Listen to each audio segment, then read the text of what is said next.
नमस्कार प्यारे बच्चों, बहुत बहुत स्वागत है आपका अपने अगले वीडियो में। और आपका हमारे चैनल पे स्वागत है। हमारे चैनल का नाम है एनसीईआरटी स्टडी पॉइंट और मेरा नाम है अर्जुन। ठीक है, तो आगे चलते हैं। देखो, आपको पता होगा कि इससे पहले मैंने आपको इम्पोर्टेंट क्वेश्चन का बताऊं तो आपका 8वां चैप्टर था जिसका नाम था, या अब तो वो 7वां चैप्टर हो गया है। चैप्टर तीसरा आपका डिलीट हो गया ना, तो आप चैप्टर थोड़ा घट गया है।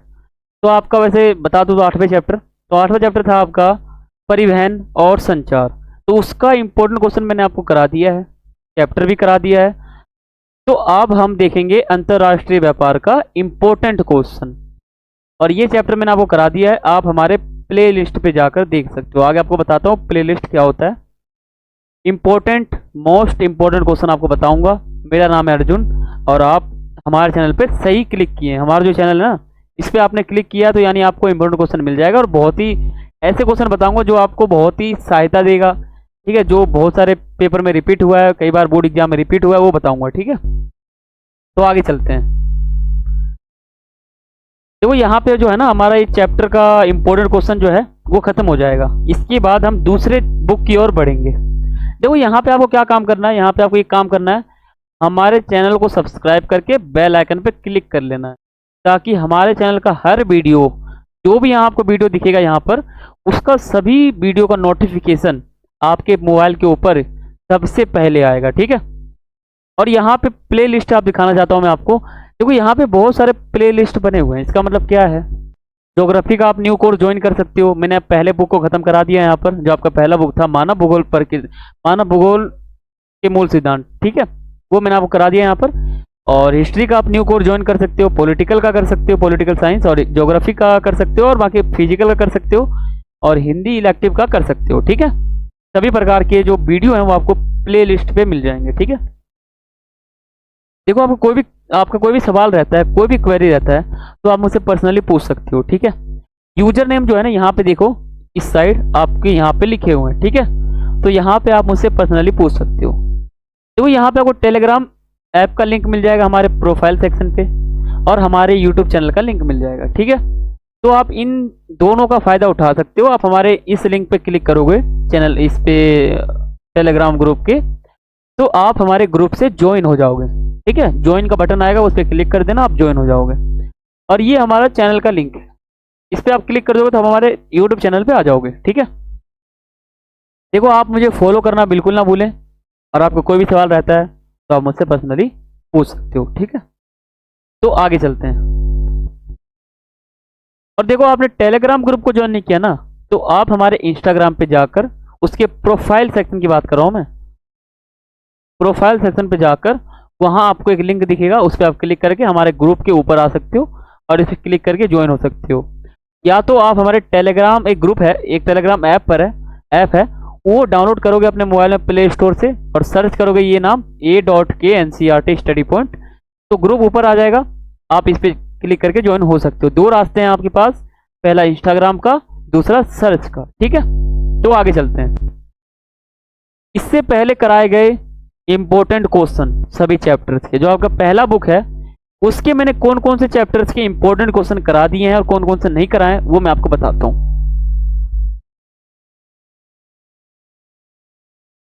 जो आपका पहला चैप्टर था पहले बुक का, मानव भूगोल प्रकृति एवं विषय क्षेत्र, ये मैंने आपको करा दिया है, इसका इंपॉर्टेंट क्वेश्चन। दूसरा आपका अध्याय है जिसका नाम है विश्व जनसंख्या वितरण घनत्व और वृद्धि, ये मैंने आपको करा दिया है। चौथा आपका अध्याय है मानव विकास, मैंने आपको करा दिया है। ठीक है, प्राथमिक क्रिया, द्वितीयक क्रिया, तृतीयक और चतुर्थक क्रिया, इनको भी मैंने आपको करा दिया है। और परिवहन और संचार जो आपका चैप्टर है, इसका मैंने इंपॉर्टेंट क्वेश्चन करा दिया है। और देखो, आप एक बार ध्यान रखो, देखो, ये आपको जितने भी वीडियो दिख रहे हैं ना, ये सभी वीडियो आपको हमारे प्ले लिस्ट पे मिल जाएगा। ठीक है, प्ले लिस्ट पे आप जाओगे ना हमारे ज्योग्राफी न्यू कोर्स पे, तो वहां आपको सभी वीडियो देखने को मिलेंगे, और इन सभी वीडियो के चैप्टर भी मैंने आपको करा रखे हैं। चैप्टर के वीडियो वहां पे आपको देखने को मिलेंगे, है ना। चैप्टर्स की वीडियो भी मिल जाएंगे, और इंपॉर्टेंट क्वेश्चन के भी वीडियो मिल जाएंगे। ठीक है, और देखो, यहाँ पे मैं आपको एक चीज बताना चाहता हूँ कि आपका ये जो चैप्टर का इंपॉर्टेंट क्वेश्चन का वीडियो है वो यहाँ पे खत्म हो जाएगा। यहाँ हमारा आखिरी चैप्टर जो है अंतरराष्ट्रीय व्यापार, उसका इंपॉर्टेंट क्वेश्चन देखने वाले हैं। इस चैप्टर को मैंने पढ़ा दिया है, उसका वीडियो अपलोड भी कर दिया है, ठीक है। तो उस वीडियो को आप जरूर देखें। तो आज हम अपना इम्पोर्टेंट क्वेश्चन का जो सिलसिला है वो आज हम खत्म करते हैं। तो पहला क्वेश्चन समझो, देखो आपको क्वेश्चन कौन कौन सा है। अंतरराष्ट्रीय व्यापार के रूप में जो पत्तन है ना, इसका क्या महत्व है। पत्तन आपको पता होगा, जो यहाँ पे किनारे किनारे रहते खड़े हैं, ठीक है, पत्तन। तो इम्पोर्टेंट ये हमारा क्वेश्चन बन जाता है। 2022 के बोर्ड एग्जाम में ये आया था, 2023 के बोर्ड एग्जाम में भी ये आया था, ठीक है। पत्तन और 2010 के बोर्ड एग्जाम में भी आया था। अब समझो, अंतरराष्ट्रीय व्यापार जो होता है ना, उसमें पत्तन का क्या महत्व है। पहले आप राष्ट्रीय व्यापार को समझो। जब दो राज्य के बीच में व्यापार होता है ना, इसे हम कहते हैं राष्ट्रीय व्यापार। और जब अनेकों देशों के बीच व्यापार होता है, इसे हम कहते हैं अंतरराष्ट्रीय व्यापार। अब जब अंतरराष्ट्रीय व्यापार होता है, इसमें जो पत्तन होता है ना, पत्तन, इसका क्या महत्व है। देखो, पत्तन के लिए आवश्यक जो है, अत्यंत आवश्यक है, क्योंकि जो बड़े पैमाने वाले अंतरराष्ट्रीय व्यापार हैं, उसकी जो समुद्री भाग हैं, उनसे ही किया जाता है। ये पत्तन निम्नलिखित सुविधाएं प्रदान करते हैं, जैसे मान लो जहाज़ों के रुकने ठहरने के लिए आश्रय प्रदान करते हैं। जो भी समुद्र पे जो भी जहाज आपको खड़े दिखते हैं ना, उनको कहते हैं पत्तन। वस्तुओं को लादने के लिए, उतारने के लिए भंडार की सुविधा प्रदान करते हैं ये पत्तन। पत्तन नहीं रहेगा तो आप सामान उतारोगे कहाँ पे, कहाँ पे रखोगे आप। समुद्र में तो नहीं रख सकते, उसके ऊपर रखोगे ना, जमीन के ऊपर। अत्याधुनिक सुविधाएं, ठीक है। प्रसिद्ध को छोटी नौकाओं की सुविधा, श्रम एवं प्रबंधकीय सुविधा प्रदान करते हैं, जहाज़ों के रखरखाव की व्यवस्था करते हैं ये पत्तन। इसकी बहुत ही अहमियत है। आपको बता दूं तो अंतरराष्ट्रीय व्यापार में पत्तन की बहुत ही इंपॉर्टेंट भूमिका है। ये इंपॉर्टेंट है आपका, ये इंपॉर्टेंट क्वेश्चन है, आप इसको ध्यान रखें। मुक्त व्यापार क्या है। व्यापार तो आपको पता होगा, सामान का क्रय विक्रय व्यापार कहलाता है।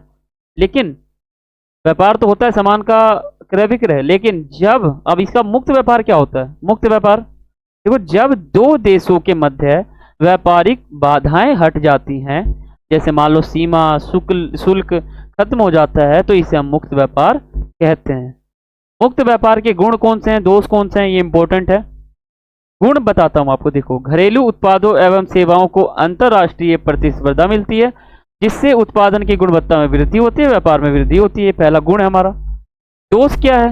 विकासशील देशों में समुचित विकास न होने के कारण विकसित देशों में अपने उत्पादों और उनके बाजारों की अधिक मात्रा में भेज देते हैं, और बाकी विकासशील देशों की अर्थव्यवस्था प्रभावित होती है।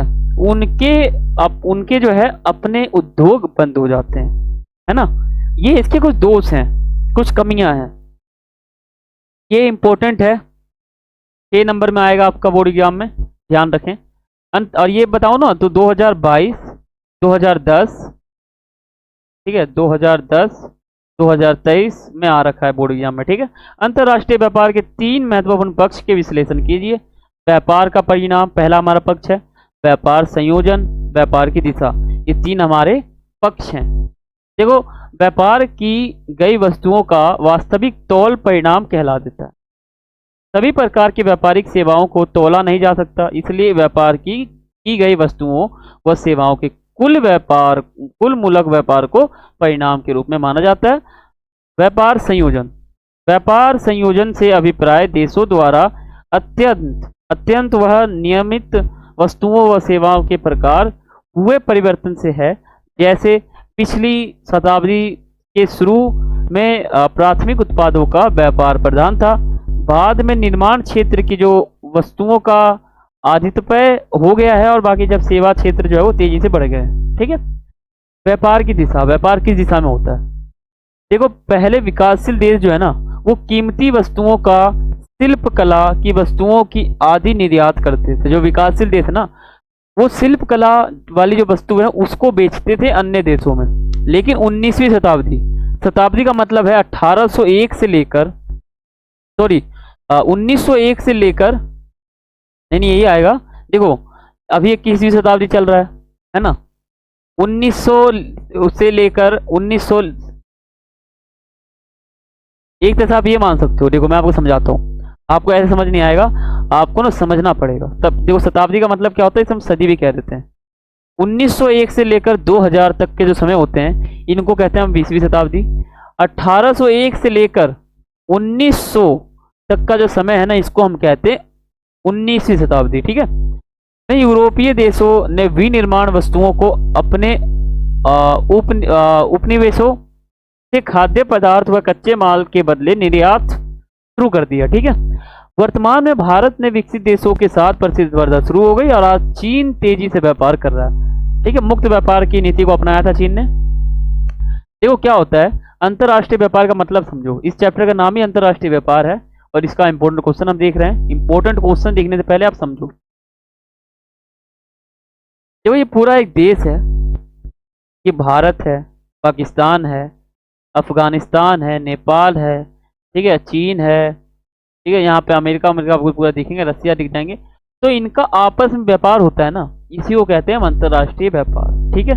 चैप्टर में मैंने आपको विस्तार से बताया, आप चैप्टर की वीडियो जाकर हमारे चैनल के प्ले लिस्ट पर देख लें। ठीक है। अब समझते हैं, ये आपका इंपॉर्टेंट क्वेश्चन बन जाता है, अंतरराष्ट्रीय व्यापार के आधारों की व्याख्या कीजिए। देखो विश्व के प्रत्येक देश या फिर अन्य वस्तुओं के उत्पादन विशिष्टकरण प्राप्त होते हैं। यह विशिष्टकरण अंतरराष्ट्रीय व्यापार का आधार बन जाता है। जैसे मान लो राष्ट्रीय संसाधनों में भिन्नता, जनसंख्या का आकार, आर्थिक विकास की अवस्था, विदेशी निवेश की सीमा, परिवहन, ये सभी जो है ना अंतरराष्ट्रीय व्यापार के आधार हैं। इनके जरिए व्यापार नहीं हो सकती, मतलब इनके बिना व्यापार नहीं हो सकता, ये सभी चाहिए। परिवहन नहीं होगा तो हम व्यापार कैसे करेंगे, समझ लो। विदेशी निवेश सीमा नहीं होगा तो कैसे करेंगे, आर्थिक विकास नहीं हुआ होगा तो कैसे करेंगे, जनसंख्या का आकार ही कम हो तो कैसे करेंगे। ये सभी चीज होने चाहिए। ठीक है। तभी पूरे देश में व्यापार हो सकता है। अब आगे चलते हैं। देखो ये इंपॉर्टेंट बन जाता है, मोस्ट इंपॉर्टेंट है, अभी आ रखा है ये। ठीक है। एक अंतरराष्ट्रीय संगठन के रूप में विश्व व्यापार संगठन की क्या भूमिका है। कुछ देशों के नाम बताते ही इस संगठन की आलोचना को स्पष्ट करें।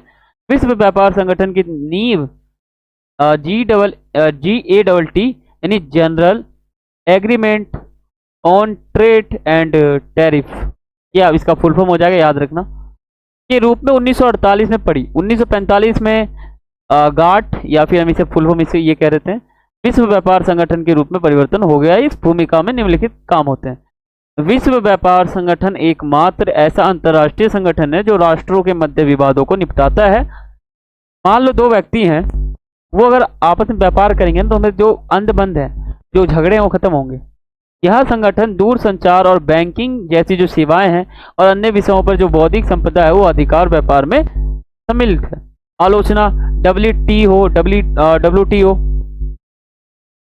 वर्ल्ड ट्रेड ऑर्गेनाइजेशन बोलते हैं इसको हम, इसका फुल फॉर्म है, ने मुक्त व्यापार एवं भूमंडलीकरण को बढ़ावा दिया है, जिसके कारण धनी और धनी एवं गरीब और गरीब होते गए हैं। कैसे, WTO से। विकसित देशों ने अपने बाजार को विकासशील देशों के साथ उत्पादन नहीं खोला, है ना। इस संगठन में केवल कुछ प्रभावशाली राष्ट्र का वर्चस्व होता है। WTO पर्यावरणीय मुद्दों, बाल श्रम, श्रमिकों के स्वास्थ्य व अधिकारों की अपेक्षा करता है। ठीक है। अब हम समझते हैं आगे। देखो ये इंपॉर्टेंट है, व्यापार संतुलन का अर्थ क्या है। देखो व्यापार क्या होता है, दो व्यक्ति के बीच में व्यापार होना, सामान का क्रय विक्रय। अब व्यापार संतुलन क्या होता है, संतुलन का मतलब होता है बैलेंस, व्यापार का मतलब होता है क्रय विक्रय सामान का। तो देखो व्यापार संतुलन एक देश के द्वारा अन्य देशों को आयात निर्यात की गई वस्तुओं के सेवाओं की मात्रा परिणाम का प्रलेखन करता है। यदि आयात का मूल्य देश के निर्यात मूल्य की अपेक्षा अधिक है, अगर देश जो है ना, मान लो भारत है, अगर वो ज्यादा पैसे का सामान खरीदता है और कम पैसे का सामान बेचता है तो देश का व्यापार संतुलन ऋणात्मक या प्रतिकूल होता है। यदि निर्यात का मूल्य आयात के रूप में भी अधिक हो तो देश व्यापार तुलना संतुलन में बढ़ जाता है, यानी धनात्मक और अनुकूल होता है। एक देश की आर्थिकी के लिए व्यापार संतुलन एवं भुगतान संतुलन के गंभीर निहितार्थ होते हैं। एक ऋणात्मक संतुलन का अर्थ है कि देश वस्तुओं के क्रय पर उससे अधिक व्यय करता है जितना कि अपने सामानों के विक्रय की अर्जित करता है। यह अंतिम रूप से वित्तीय संचय की समाप्ति को अभिप्रेरित करता है। मान लो ये पूरा भारत वाला एक क्षेत्र बनाता हूँ कुछ ऐसा, मान लो यहाँ मान लो आप ये पूरा भारत है, ठीक है। तो भारत अगर दूसरे देशों से सामान खरीदता ज्यादा है, आयात ज्यादा करता है, लेकिन बेचता बहुत ही कम है, तो ये इसको कहते हैं हम संतुलन बिगड़ गया है। यानी खरीदना भी चाहिए, बेचना भी चाहिए, लेकिन बैलेंस बनना चाहिए। यानी खरीदने और बेचने के बीच अगर हम बैलेंस बनाते हैं ना, उसी को कहते हैं हम व्यापार संतुलन, ठीक है। ये इसका छोटा सा अर्थ हो गया। अब हम समझते हैं ये इंपॉर्टेंट है, इंपॉर्टेंट सभी हैं, ठीक है। अंतरराष्ट्रीय व्यापार के दो प्रकार कौन कौन से हैं? द्विपक्षीय व्यापार और बहुपक्षीय व्यापार। ये अंतरराष्ट्रीय व्यापार के दो पक्ष हैं। अब समझते हैं द्विपक्षीय व्यापार क्या है। द्विपक्षीय व्यापार दो देशों के द्वारा एक दूसरे के साथ किया जाता है, इसलिए हम इसे कहते हैं द्विपक्षीय व्यापार। समझो, द्विपक्षीय, द्वि मतलब दो, पक्षीय मतलब व्यक्ति, यानी दो व्यक्तियों के बीच अगर व्यापार होता है, इसको कहते हैं हम द्विपक्षीय व्यापार, ठीक है। आपस के निष्ठिन वस्तुओं का व्यापार करने वाले वह सहमति करते हैं, उदाहरण मान सकते हो देश क्या है, और कुछ कच्चे पदार्थ वाले व्यापार के लिए इस समझौते के साथ सहमत हो सकता है। और मान लो कोई देश खा है, कुछ अन्य निश्चित सामग्री खरीदने तथा स्थिति इसके विपरीत में हो जाती है एक तरह से। बहुपक्षीय व्यापार यानी बहुत सारे पक्ष होते हैं खरीदने वाले, बेचने वाला एक है लेकिन खरीदने वाले अनेक हैं, इसको कहते हैं बहुपक्षीय। और द्विपक्षीय क्या होता है कि खरीदने वाले एक है, बेचने वाला एक है और खरीदने वाला भी एक ही है, इसको हम कहते हैं द्विपक्षीय, है ना। जैसा कि शब्द से स्पष्ट होता है कि बहुपक्षीय व्यापार यानी बहुत से व्यापारिक देशों के साथ किया जाता है ये, ठीक है। वही देश अनेक देशों के साथ व्यापार करता है और देश की कुछ व्यापारिक साझेदारियों को सर्वाधिक अनुकूल राष्ट्र MFN की स्थिति प्रदान करता है, ठीक है। तो देखो यहाँ पे जो हमारा ये पहला बुक था जिसका नाम था मानव भूगोल के मूल सिद्धांत, इसका इंपॉर्टेंट क्वेश्चन, इस किताब के सभी इंपॉर्टेंट क्वेश्चन यहाँ पे समाप्त हो जाते हैं, ठीक है। आप ध्यान रखना, ये आपका बुक है, इसमें 9 चैप्टर हैं, 9 चैप्टर मैंने करा दिए हैं और 9 चैप्टर के मैंने इंपॉर्टेंट क्वेश्चन करा दिए हैं। अब इस 9 चैप्टर के मैं MCQ क्वेश्चन कराऊंगा, यानी मल्टीपल चॉइस क्वेश्चन, बहुवैकल्पिक प्रश्न, ये मैं आपको कराऊंगा, ठीक है। तो यहाँ पे हमारा इस बुक का इंपॉर्टेंट क्वेश्चन भी खत्म हो जाता है, चैप्टर भी खत्म हो जाता है। तो कल से हम अपने नए बुक को स्टार्ट करेंगे जिसका नाम है भारत, लोग और अर्थव्यवस्था।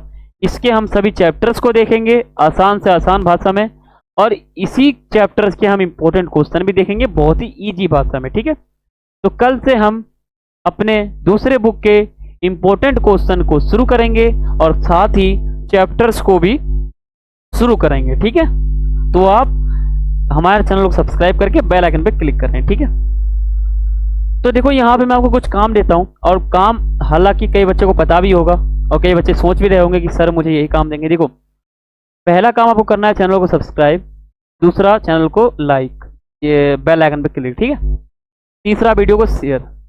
अब मैं आपको बताता हूँ ये काम जरूरी क्यों। देखो, चैनल को सब्सक्राइब नहीं करोगे तो आप हमारे चैनल से जुड़ोगे नहीं, और जुड़ोगे नहीं तो मान लो मैंने अगर तीसरा चैप्टर करा दिया और आपके मोबाइल में नोटिफिकेशन ही नहीं आया, और मैंने चौथा करा दिया, पांचवा करा दिया, और आप सोच रहे हो कि मैंने अभी दूसरा ही कराया, तो बाकी चैप्टर्स की जो नोटिफिकेशन है वो आपको कैसे पता चलेगा?